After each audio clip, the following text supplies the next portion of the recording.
dengan judul materi laporan audit, opini audit, prinsip akuntansi berterima umum di Indonesia dan tanggung jawab auditor berdasarkan sesi 404 dengan dosen pengampu Ibu Yusna Rubilu, SE, MSA, Akram. Perkenalkan, nama saya Maria Sriani Mivel dengan NIM 2323713073 dengan nomor absen 18. Perkenalkan, nama saya Yaakob Yusetenau dengan NIM 2323713081 nomor absen 26. Perkenalkan, nama saya Kapita Bruno dengan 2323713056 dengan nomor absen 01. Perkenalkan, nama saya Febri Guru dengan NIM 2323713063 nomor absen 2. Perkenalkan, nama saya Hana Oribalo dengan NIM 2323713082 dengan nomor absen 20. Perkenalkan, nama saya Gloria Putih dengan NIM 2323713066 dengan nomor absen 11. Saya Rizky Terkait dengan NIM 2323713080 dan nomor absen 25. Sekian dari perkenalan kami, selamat menyaksikan. Laporan audit. Laporan audit adalah media yang dipakai oleh auditor dalam berkomunikasi dengan masyarakat lingkungannya. Dalam laporan tersebut, auditor menyatakan pendapatnya mengenai kewajaran laporan keuangan auditor. Laporan audit baku terdiri dari 3 paragraf, yaitu paragraf pengantar, paragraf lingkup, dengan paragraf pendapat. Tujuan laporan audit. Tujuan laporan audit adalah untuk memberikan pernyataan tentang status keuangan perusahaan dan memberikan jaminan bahwa laporan keuangan dapat diandalkan. Ada beberapa tujuan juga dari laporan audit, yaitu yang pertama, menjamin laporan keuangan, menjamin transparansi, membangun hubungan baik, dan membantu pemangku kepentingan. Opini audit. Dalam opini audit ada 5 tipe opini audit, antara lain: 1. Laporan yang berisi pendapat wajar tanpa pengecualian. Pendapat wajar tanpa pengecualian diberikan oleh auditor jika tidak terjadi pembatasan dalam lingkup audit dan tidak dapat pengecualian yang signifikan mengenai kewajaran dan penerapan prinsip akuntansi berterima umum dalam penyusunan laporan keuangan. Laporan audit yang berisi pendapat wajar tanpa pengecualian adalah laporan yang paling dibutuhkan oleh semua pihak, baik oleh klien. Yang kedua, laporan yang berisi pendapat wajar tanpa pengecualian dengan bahasa penjelasan. Dalam laporan yang berisi pendapat wajar tanpa pengecualian dengan bahasa penjelasan adalah laporan keuangan yang telah diperiksa dan dinilai oleh auditor independen. Opini wajar tanpa pengecualian menunjukkan bahwa laporan keuangan telah disajikan secara wajar dan sesuai dengan prinsip akuntansi yang berlaku. Pendapat wajar tanpa pengecualian diberikan oleh pemeriksa apabila tidak ada pembatas lingkup pemeriksa, tidak ada tekanan dari pihak lain, dan tidak ada penyimpanan terhadap standar akuntansi. Baik, yang ketiga adalah laporan yang berisi wajar dengan pengecualian. Jika auditor menjumpai kondisi-kondisi berikut, maka ia memberikan pendapat wajar dengan pengecualian dalam laporan audit.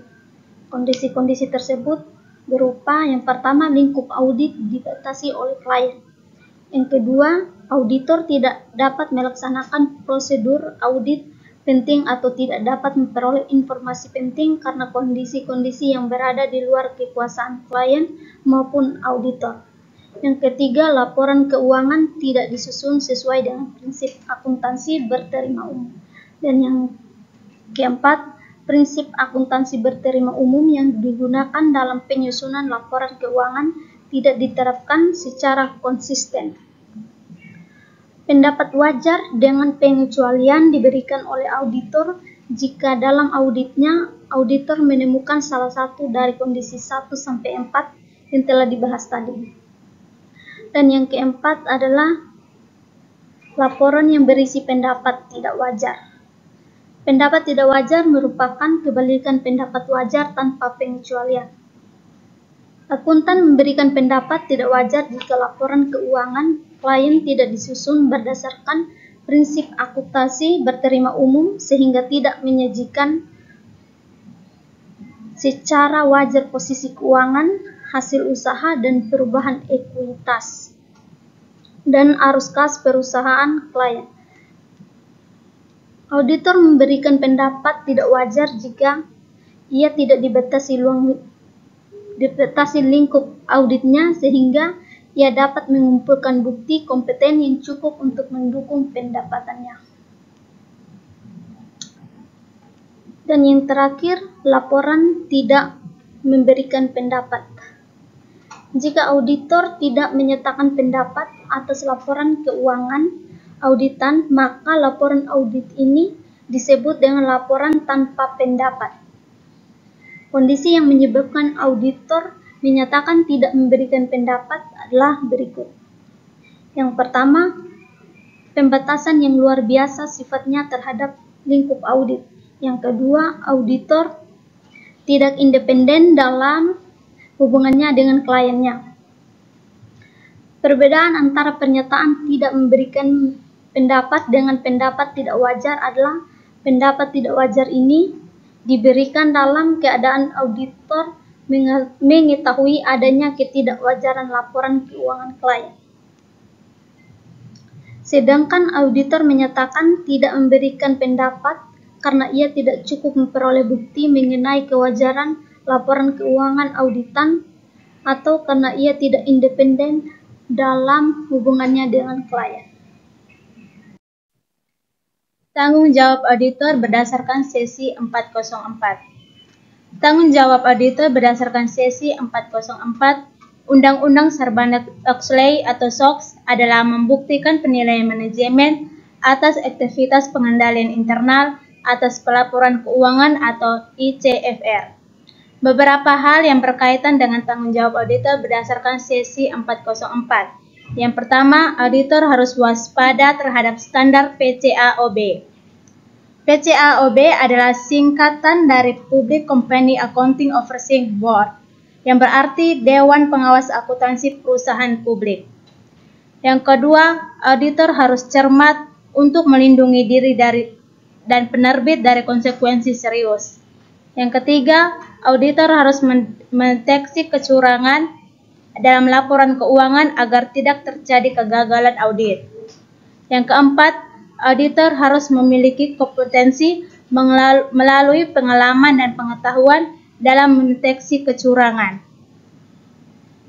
Yang kelima, auditor harus mencari dan melaporkan penggelapan seperti manipulasi, pemalsuan, perubahan catatan akuntansi, atau dokumen yang mendukung laporan keuangan. Prinsip akuntansi berterima umum di Indonesia. Prinsip akuntansi berterima umum di Indonesia atau PABU adalah seperangkat prinsip akuntansi, standar dan prosedur yang yuridis, teoritis, dan praktis yang ada digunakan perusahaan untuk menyusun laporan keuangan mereka. Terdapat dua bagian dari PABU, yaitu yang pertama isi PABU kerangka pedoman.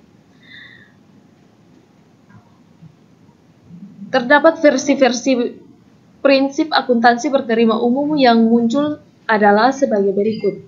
A. Prinsip akuntansi berterima umum versi APB atau Accounting Principle Board. B. Prinsip akuntansi berterima umum menurut versi Rubin. C. Prinsip akuntansi berterima umum versi SAS nomor 69. Yang kedua, PABU memberi pedoman tentang akuntansi. Ada 4, yaitu yang pertama pengukuran, yang kedua pengakuan, yang ketiga penyajian, dan yang keempat pengauditan. Kertas kerja pemeriksaan auditor dibagi menjadi 4 bagian, yaitu yang pertama pengertian kertas kerja pemeriksaan, kedua tujuan kertas kerja pemeriksaan, ketiga kriteria untuk pembuatan kertas kerja pemeriksaan yang baik, dan yang keempat pemilikan dan penyimpangan kertas kerja pemeriksaan. Nah, yang pertama yaitu pengertian kertas kerja pemeriksaan. Nah, yang dimaksud dengan pengertian kertas kerja pemeriksaan adalah semua berkas-berkas yang dikumpulkan oleh auditor dalam menjalankan pemeriksaan yang berasal dari pihak klien, dari analisis yang dibuat oleh auditor, dan dari pihak ketiga. Dan yang berikut adalah tujuan kertas kerja pemeriksaan. Nah, yang dimaksud dengan tujuan kertas kerja pemeriksaan adalah kertas kerja pemeriksaan yang merupakan dokumentasi auditor atas prosedur-prosedur audit yang dilakukannya, tes-tes yang diarahkan, informasi yang dapat dikonfirmasi, dan reseption, iksitar, dokumen-dokumen perusahaan, rincian pos laporan posisi keuangan, serta komentar-komentar atau yang diperoleh si auditor mempunyai beberapa tujuan, yaitu yang pertama, mendukung opini auditor mengenai kewajaran laporan keuangan.